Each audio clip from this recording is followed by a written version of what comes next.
Bien, mesdames et messieurs, bienvenue dans notre échange du jour dans lequel nous sommes en cet instant. Je change de voix, car je dois trouver ma voix pour être celui qui peut être avec une sorte de timbre auditif qui reste dans l'esprit comme une sorte de voix qui peut être guidante vers une manière d'écouter le message. Parce que, supposer que je fasse l'android, ça devient après un peu pénible si je commence à faire des voix qui commencent à changer de rythme dans la manière de parler et des fois avec une sorte de synthétisation, ce qui n'est pas trop beau pour ainsi dire. Il vaut mieux rester humain parce que c'est un peu de l'humour aussi. Maintenant, moi qui suis à cet instant aujourd'hui, je me demandais que se passe-t-il? Pourquoi il y a des gens qui apparaissent à chaque fois? Regardez. Hier, la vitre. Aujourd'hui, ce Christopher dans le bus. Après, je trouve l'Algérien qui n'a plus son malinois en laisse, le vieux malinois, mais le nouveau petit noir qui tire sa laisse dans le centre-ville de la ville de Sarreguemines. Et après, nous avons de nouveau cet homme avec son espèce de polo qui passe le Jean, qui s'est lui-même fait voir le soir de mon ascension spirituelle. Vous comprenez, ce sont des énigmatiques énigmes. Il y a une sorte d'informateur qui les fait sortir ou apparaître. Je suis sûr de cela. Alors, je sais bien que parfois, je ne vais pas toujours trop dans des autres endroits, mais aujourd'hui, comme je suis un peu à faire ma visite, eh bien, j'ai promené une bouteille d'eau Quasac, de l'eau, avec du jus de pomme pour faire ce qui s'appelle du Apfelschorle, ce qui s'appelle un mélange de bulles, eau gazéifiée avec du jus de pomme, ce que l'on appelle en Allemagne du Apfelschorle. C'est pas mal, c'est bon, c'est sympa, et donc tant mieux. Pour moi, tout va. Je dois faire régime, hein, je peux pas continuer à boire du vin parce que ça fait gonfler le ventre. Et puis au final, je trouve que quand je dois... Oui, bon bref. Donc mesdames et messieurs, je suis aujourd'hui retour de cette journée qui n'a pas trop servi grandement, mais qui m'a mis un peu sur un rythme de visiter la ville de Sarreguemines pour dire que l'énergie n'était pas trop mauvaise malgré tout. C'est une énergie de gens qui commencent à se faire voir comme des gens qui ne peuvent plus me faire subir. J'ai l'impression que c'est ça aujourd'hui qui se passe. Alors je ressens les choses, si c'est ça, c'est sûrement karmique dans le destin du monde parallèle. Je ne sais pas comment mieux expliquer. Donc, mesdames et messieurs, sans plus attendre, je vais devoir laisser parler celui que vous savez qui est dans le titrage de la vidéo, ou de la playlist plutôt.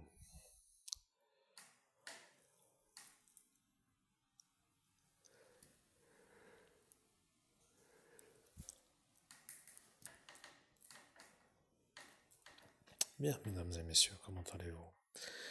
Ici, l'archistratège. Je préfère faire comme cela. Maintenant, même certains diront que dans la minute qui n'a pas duré la minute, que ce n'est pas moi parce que je ne suis pas arrivé après la minute pour respecter la chronologie de qui est à cet instant au-dessus de moi dans le monde parallèle, parce que ça veut dire, si vous avez bien compris, que vous, votre INI, se trouvez au-dessus de moi, l'archistratège, et ça devient une énigme parce que ceux qui canalisent l'archistratège et qui se trouvent être au-dessus de l'archistratège sont encore moins nombreux. Et ils commencent à se rendre compte que vous êtes vous, celui-là, vous voyez. Euh, hmm. Au nom de Jésus-Christ, cher public, là je fais une phrase de mon cerveau humain, en fait, pour dire que je ne vois pas de quoi fait allusion l'archistratège à l'instant où il me révèle cette révélation et j'ai besoin de comprendre. C'est tout. Bien, nous poursuivons, mais maintenant la vérité. Il faut faire des sauts entre le connecté, le cerveau et le INI. C'est comme cela qu'ils vont ne plus pouvoir vous supporter. Parce qu'ils ont dit en 17 mai que si vous y arrivez de nouveau à faire ça, de passer de moi l'archistratège à votre cerveau humain et à votre INI pour ne plus que vous puissiez être suivi dans ce monde parallèle pour savoir à qui vous vous connectez, car ça devient une sorte de course qui est difficile à faire, de vous suivre toujours pour savoir à qui vous vous connectez. Vous comprenez, vous êtes donc à cet instant à comprendre que moi, l'archistratège, je vous dis qu'il faut passer de l'un à l'autre et qu'après, ils vont se rendre compte que vous êtes de nouveau, vous, en possibilité de faire ce que vous faites.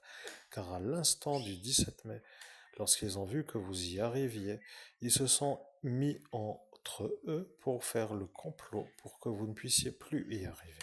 Vous comprenez, vous êtes un homme qui a un don de médium, qui dérange certains qui se sentent par votre don de médium autrement que à l'aise d'une détente, pour dire dérangé par votre médiumnité. C'est pour ça qu'il faut faire comme cela, pour les épuiser, eux, de vous faire, vous, pour qu'ils ne vous fassent plus comme cela. Vous aurez la paix pour avoir autre chose que de résoudre d'infinis problèmes, pour ne plus avoir fait de temps, pour ne plus avoir de temps pour faire autre chose que de résoudre des problèmes. Vous comprenez? Il vaut mieux faire sur une journée 10 minutes de problèmes à expliquer et 90% de ce qui reste en temps de temps consacré à la réussite, plutôt que de faire 10% du temps consacré à la réussite et 90% du temps à la récitation des problèmes sans avoir accès à la réussite. Eh bien, je suis d'accord, c'est tout à fait ça. Et d'ailleurs, ça fait très longtemps que je n'arrête pas de me prendre les nerfs d'une manière intense pour une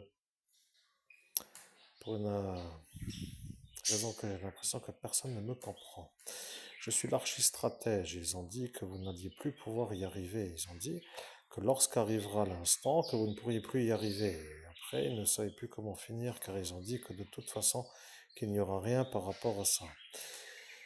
Bon, je suis là. Maintenant, je vais vous dire que le sujet qui les intéresse n'est pas vraiment de vous entendre, parce que lorsque eux vous entendent, ils se rendent compte qu'ils ont fait l'erreur, et l'erreur est de ne pas vous laisser voir le monde parallèle pour que vous puissiez y être, à faire les actions à faire, car votre vitesse est supersonique.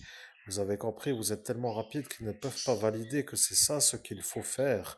Et le problème que certains commencent à comprendre, c'est que si le DEMS commence à comprendre, lui, que tous ceux qui sont dans cette fonction sont de chez lui, eh bien, il se rend compte maintenant que c'est...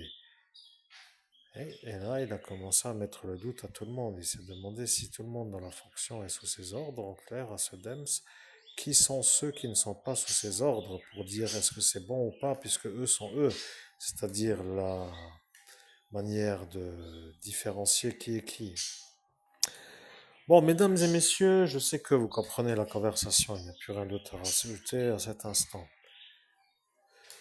Bien, nous avons maintenant le droit de faire notre détente. Nous aimerions avoir un chien, en fait, c'est ça le problème. Nous aimerions, moi, surtout le médium, j'aimerais avoir un chien, mais pas un chien qui tombe souvent malade, et pas un chien qui court, comme pour dire, qui épuise le médium de trop, pour dire quand même, le malinois est très bien, mais je sais qu'il est robuste et qu'il court, mais qu'il court, comme pour dire, un peu d'une manière intensive, c'est bien, mais il faut que je trouve à cet instant un genre de probabilité de pouvoir le prendre avec moi pour dire sous ma journée, toute la journée. Parce que si je prends le berger allemand avec moi, si je trouve un berger allemand qui est très bien aussi, ça devient un peu un compagnon de route. Vous voyez, moi je suis très médium avec mes animaux, donc ce qui veut dire que si le berger allemand, galopant un peu avec moi toute la journée, devient mon meilleur pote, ça deviendra, pour ainsi dire, un super compagnon de route. Bon,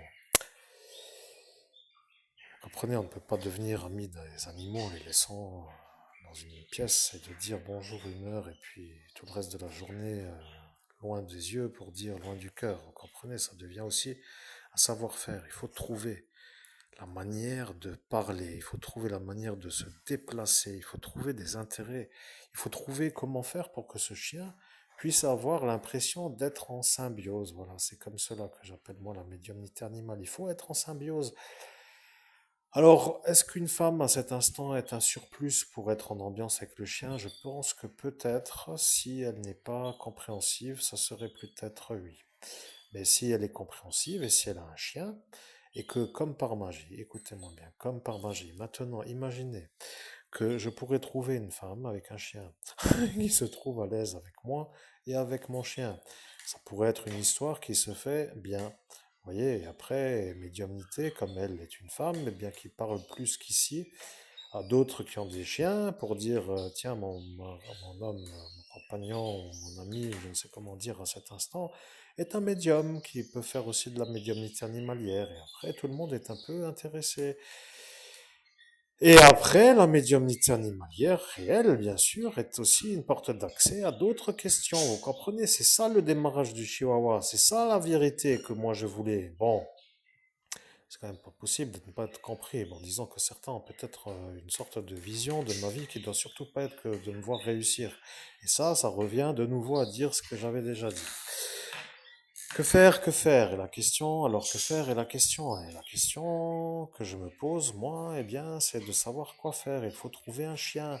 Et pas un genre de chien qui coûte trop cher à l'achat. Parce que, bien sûr, il est facile de dire le chihuahua coûte 2 000 euros, mais c'est quand même un peu le chiot. Après, s'il a une tête de pas plaisant à l'œil, ça devient le pauvre qui n'est pas aimé parce que la tête ne convient pas. Je ne sais pas comment mieux mettre en valeur la SPA à cet instant. Chacun peut dire aussi qu'il y a le parcours de sociabilisation dans le jeune âge du chiot pour savoir comment il se comporte avec les animaux, les chats, oui, c'est vrai.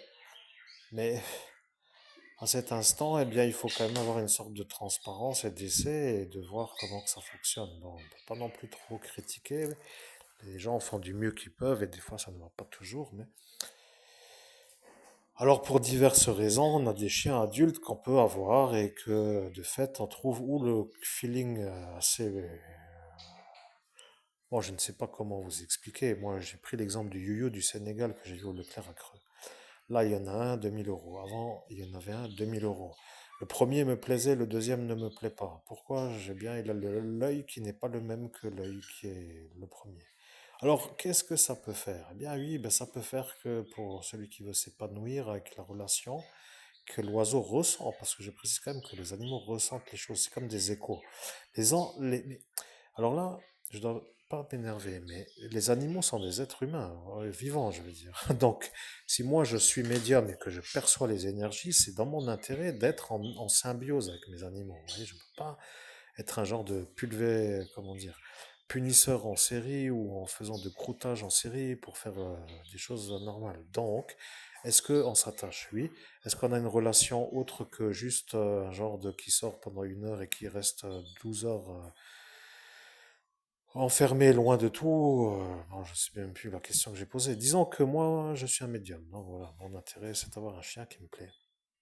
Un chien qui ne m'épuise pas, mais qui est quand même assez intelligent, parce que j'aime les chiens intelligents. Je veux pas non plus un genre de chien qui fait quand même n'importe quoi.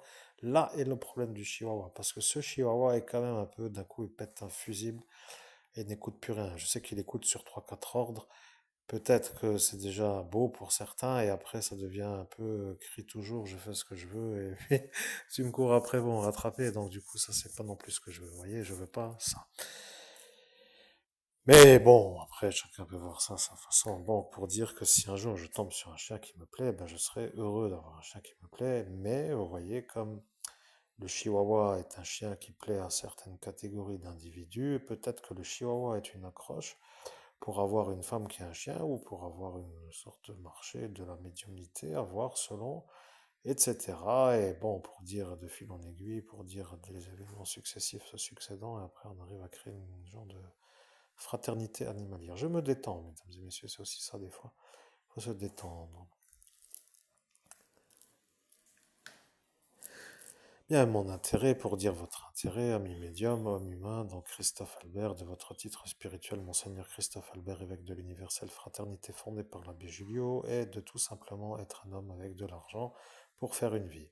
Je ne vois pas pourquoi tout le monde insiste à dire que vous ne devez pas, parce qu'il voudrait encore être valorisé de vous dire, vous, comme étant l'évêque qui ne doit pas être riche, parce que eux ont dit que les évêques doivent être pauvres, mais il y a dans la Bible écrit que la pauvreté plutôt que l'argent crée l'orgueil. Et l'orgueil n'étant pas une chose qui vous anime, alors, c'est ça ce que eux ne comprennent pas, insistant à insister à dire que ceci et cela qui est le problème. Parce que, oui, Jésus a dit, suivez-moi, donnez tout bien aux pauvres et suivez-moi. Mais il a dit ça à ses apôtres.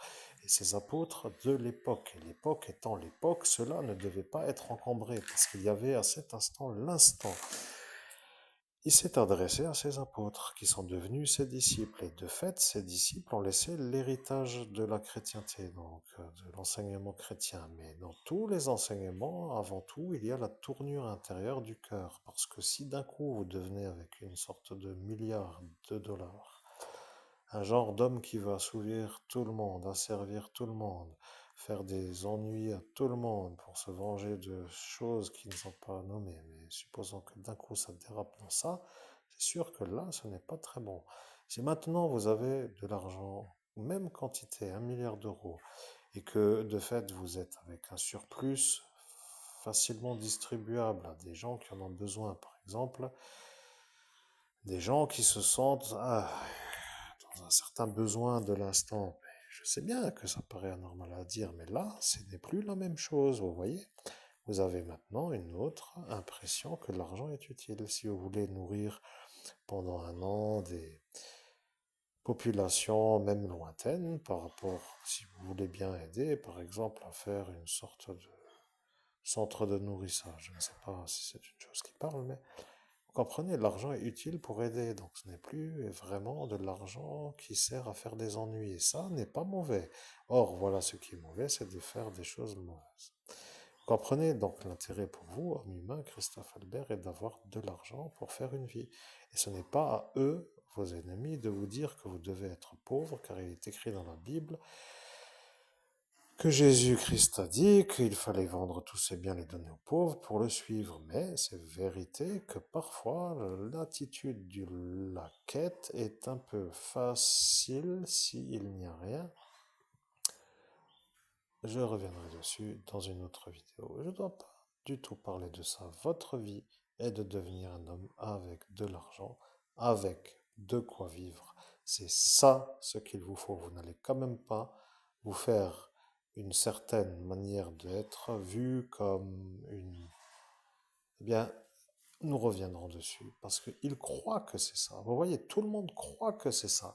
Or, le problème, si vous voulez bien revenir sur ce détail, c'est que si l'argent qui vous a à cet instant été gagné a à cet instant la possibilité d'aider, et si c'était ça que eux voient et qu'ils ne veulent pas, ce serait à l'étude d'être étudié. Bien, je comprends. Bon, moi, maintenant, je suis un homme qui fait du yo-yo entre mon cerveau, mon INI et l'archistratège. J'ai la confirmation que je dois devenir un homme avec de l'argent pour faire une vie. Je n'ai pas à ramper dans la pauvreté, à tourner en rond comme un genre de zombie, à devenir un genre d'homme qui ne fait rien d'autre que rien. Et je me permets même de rajouter, si encore il faut que je le justifie à des fous qui doivent valider que mon point de vue d'homme normal est un peu à l'étude comme à servir, ce serait quand même incroyable qu'un fou devienne à cet instant d'accord avec un homme normal. Bon, vous comprenez, et en plus, si vous n'avez toujours pas compris, je ne sais plus comment faire parce que je ne veux surtout pas être l'homme qui se tue au travail. Je ne sais pas comment mieux m'exprimer. Si de toute façon ce n'est pas assez clair, vous pouvez à peu près analyser mon tempérament et mes possibilités. C'est comme de dire que ceux qui ont un talent ne doivent pas s'en servir pour se faire valoriser de ne pas s'en servir. Ça devient ridicule, vous voyez. Ça devient même incroyable à dire, pour dire qui me dit ce que j'entends, vous voyez. Bien, donc quand vous avez compris que qui me dit ce que j'entends devient tout simplement, eh bien, déjà la normalité, l'anomalie pour dire, eh bien, ça devient utile de comprendre que moi, je suis un peu en tendancieux. Bien. Alors, je me demande si je dois écrire un livre et où dois-je l'écrire? Bon, alors là, je suis un peu embêté. Vous voyez, j'entends une révélation qui me dit que je ne dois pas écrire un livre pour l'instant, mais que je dois d'abord avoir un chien. C'est ça la médiumnité. Et moi, maintenant que j'entends la révélation, que là j'entends à cet instant, je me demande pourquoi je dois d'abord attendre d'avoir un chien pour pouvoir commencer à écrire. Et d'abord, même, je rajouterai, est-ce que je peux changer cette décision? J'aimerais savoir. Bien, je reprends. Vous étiez devant lui le 17 mai, mais vous avez dit que vous ferez d'abord les choses dans l'ordre suivant. Vous avez dit que d'abord vous alliez acheter un chien, que d'abord vous alliez acheter un chien et que d'abord vous allez acheter un chien. Vous l'avez dit 3 fois. Celui-là, qui s'appelle Laurent K, a dit que vous n'allez pas acheter le chien et après il a fait sa magie sur cette L qui s'appelle PACHU, pour ne pas dire le mot qui reste comme pour dire les divinités solaires de l'Égypte, mais Ils ont dit que je ne le dirais pas avec ce mot-là et cet instant, et donc ils se sentent maintenant perdus parce que je le dis. Vous voyez, ils ne veulent pas que vous ayez un chien parce que ça vous donne soit une certaine manière de rentrer en contact pour faire des dialogues, soit une certaine manière d'être distant pour ne pas être dérangé. Bon, après tout, chacun peut avoir ses préférences selon les situations et les lieux où certains se rendent. Vous comprenez que si vous êtes à cet instant à comprendre, alors il n'y a rien d'autre. Vous n'êtes pas adapté pour les chiens guides d'aveugles. Ils ne veulent pas parce que vous êtes trop loin de leur lieu. Vous avez déjà pensé à ce WAPI pour avoir un chien à domicile offert par la structure, pour le promener dans tous les lieux et vous occuper comme si c'était le vôtre, mais vous êtes trop loin de la ville. Et ce petit 10 km de trop devient pour eux une sorte de manière de ne pas vous accorder l'autorisation de ce qui s'appelle chien guide d'aveugle. Vous êtes à cet instant donc à vous demander, eh bien, il faut prendre un chien qui vous plaît, cherchez un chien, rendez-les un peu plus distants. Rappelez-vous, ils ont dit qu'ils feront toujours à Sarreguemines l'obstacle pour que vous ne puissiez pas avoir un chien. Et ils ont dit que sur ce Forbach, vous n'irez plus parce qu'après, elle ne viendra plus. Et elle n'était pas là encore, mais maintenant, elle a compris que elle devient elle avant qu'elle soit là. Bon, pour dire que elle ne sachant pas qui sont eux. Vous comprenez, il y a des gens qui ne veulent pas que vous ayez accès à des races parce qu'ils ne vous veulent pas. Avec un chien comme cela, ils sont dans leur structure de nuisance. Bon, ça devient pénible pour dire que si nous pourrions choisir un chiot qui nous plaît avec la certitude qu'il nous plaît, eh bien, nous pourrions en trouver un éleveur. Et pour y aller, il faut aussi y aller. Et pour revenir, eh bien, il faut revenir. Et avec une voiture, c'est plus facile, vous comprenez. Néanmoins, ce chiot en bus aurait fait des heureux, et vous aussi, pour dire vous, Christophe Albert, car il vous a aimé d'en haut. Vous avez pris cette boisson que les Allemands utilisent comme pour dire parfois pour transcender les étages de ces dimensions parallèles. Vous avez pris une sorte de flacon de Jagermeister. C'est une plante médicinale que vous avez bu en entier. Vous avez pris le flacon petit, moyen modèle. Ce chiot que vous avez vu, puisqu'il n'est pas très âgé, 1 an, c'est encore un chiot, même si on peut dire un jeune chien plutôt, eh bien, vous a vu dans ce monde parallèle. Et quand le chien vous a vu, il vous a dit que c'est bon, pour dire que lui vous veut, parce qu'il vous veut à cet instant. Et lorsque vous, dans ce monde parallèle, vous ne pouvez pas le voir agir avec vous, eh bien, il se rendait compte qu'il fallait qu'il ait une sorte de réponse. Et ils vous ont dit que vous ne lui donnerez pas la réponse. Sachez faire des échos du temps. Demandez s'ils aiment les gens qui se moquent des gens normaux, pour dire des fous qui se moquent des gens normaux, parce que ils ont l'impression d'être en droit de tout vous détruire sans se faire punir. Et lorsque ça commence, ça ne s'arrête jamais. Et l'ennui avec celui qui subit, c'est qu'il commence à se demander qu'est-ce qu'il faut pour que ça s'arrête. Puisque lorsqu'il va voir la force de l'ordre, il se fait éviter de la possibilité. Et ceux qui ne veulent pas vous aider pour continuer à vous pourrir la route deviennent intrigants parce qu'ils sont eux la force de l'ordre qui ne veulent pas se rendre dans la non-obéissance à la Légion d'honneur qui est elle attribuée à un fou qui lui vous fait l'ennui. Vous comprenez que ça devient une véritable compétition pour les neurones. Et lorsque le psychiatre veut vous faire en plus disjoncter en vous faisant des séries d'anomalies avec des gendarmes ou des policiers qui ne vous servent pas à vous faire aider, alors là, ça devient pour vous l'occasion d'avoir envie d'exploser. Comme ça est un peu ce que chacun voudrait pour que vous y alliez à l'asile, comme cela le psychiatre ne serait plus eu d'être celui qui commandite la nuisance, eh bien, il ne serait plus eu à cet instant comme celui qui vous a fait des menaces directes devant ces mêmes gendarmes et policiers dans la ville de Metz dans 17-18 mai, donc il a dit qu'il allait vous gâcher la vie et vous pourrir la vie. Voyez, il a dit d'abord qu'il allait vous gâcher la vie et pour se conformer lui-même à la certitude d'avoir accès sur ça, il a dit qu'il allait vous pourrir la vie. Eh bien, mesdames et messieurs, j'en ai des amis, dites donc, je sais pas qu'est-ce qu'ils ont tous ces fous furieux là. Bon, après, moi j'ai compris à force d'étudier la chose, c'est un psychiatre un peu malade qui est en thérapie psychiatrique, à l'asile psychiatrique, et il le chapeaute un peu, vous voyez, entre quatre murs, un peu, de temps en temps, pour que le mec il soit pas complètement pris pour un homme normal, disons que c'est un genre de fou. qui se retrouve déjà dans un mur qui s'appelle le centre de soins. Oh, désolé, j'arrive pas vraiment. Comment pourrais-je... Attends, 2 secondes là.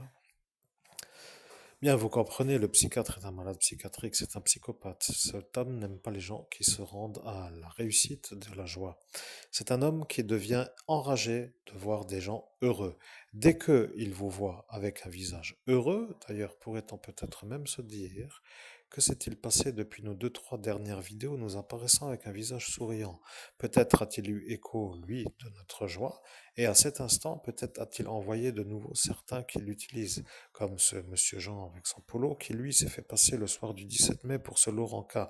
Et vous savez, lorsque lui a été nommé comme étant un accusateur public de vous dire à vous que vous êtes le violeur d'enfants, alors je vous invite, mesdames et messieurs, chers témoins de l'opération, de la manœuvre ou de la cabale ou de la préméditation de nuisance, à vous poser des vraies questions parce que comment sortir de ça est la question.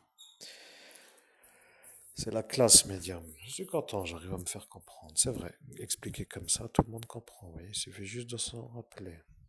Je ne vous félicite pas pour tous les ennuis que je subis, parce que chaque minute qui passe est une fortune qui s'envole. Ça devient une véritable vie de merde en raison de la pauvreté que j'ai, parce que je ne veux pas l'être pauvre, et que de m'empêcher de devenir riche est un genre de défi peut-être que vous avez relevé, mais qui commence à me taper sur... Comment pourrais-je finir la phrase? Faut bon que je la finisse. Bon, bref. Bien, mesdames et messieurs, vous comprenez, nous sommes harcelés par des fous, et ces fous sont en thérapie psychiatrique, et le psychiatre les utilise pour nous faire disjoncter, nous, de la manière où lorsque nous sommes harcelés par ces patients psychiatriques, qui nous font des ennuis sans être trop parfois, mais toujours un peu par-ci par-là, pour dire un peu par-ci, un peu par-là, pour dire qu'à la fin c'est un cumul d'ennuis, et qui, eux, ne se font pas arrêter, parce que parfois ce n'est pas trop grave, et ça ne sert à rien d'arrêter ou de déranger, ou que parfois tout simplement, eh bien, c'est déjà perdu d'avance parce qu'ils sont en thérapie, alors ça devient, si en plus on ne peut pas faire la plainte en raison du marquage de tempe gauche à l'effaceur de mémoire, encore une raison pour nous d'exploser. Alors bien entendu, si celui qui nous a effacé la tempe gauche est encore un agent de ce Hezbollah turc, alors il faudrait se demander si nous sommes à comprendre ou à ne pas comprendre. C'est tout, arrêtez là, parce que si vous rajoutez, ils ne vont pas passer avec la certitude à l'intérêt de la vidéo que nous faisons. Mhm.